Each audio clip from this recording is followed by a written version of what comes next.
Telangana CM Revanth Reddy మరోసారి football ఆడి అందరినీ ఆకట్టుకున్నారు. 74వ police football championship ముగింపు వేడుకలు హైదరాబాద్లో ఘనంగా నిర్వహించారు. ఈ కార్యక్రమానికి సీఎం రేవంత్ రెడ్డి హాజరయ్యారు. ఈ సందర్భంగా పోలీసులతో కలిసి సీఎం రేవంత్ రెడ్డి సరదాగా ఫుట్బాల్ మ్యాచ్ ఆడారు.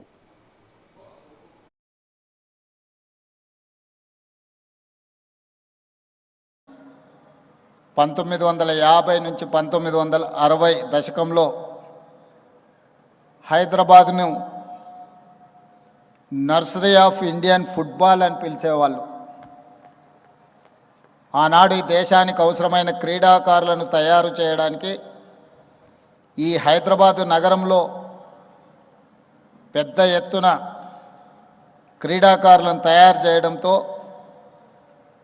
నర్సరీ ఆఫ్ ఇండియన్ ఫుట్బాల్ అని మన నగరానికి ఆ రోజు పేరు వచ్చింది.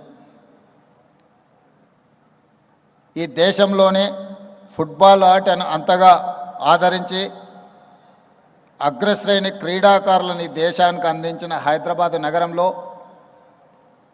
74వ BN Malik memorial all India police football championship నిర్వహించడం నాకెంతో సంతోషంగా ఉంది. తెలంగాణ పోలీస్ శాఖ సిబ్బందిని మనస్ఫూర్తిగా నేను అభినందిస్తున్నా. జాతీయ స్థాయిలో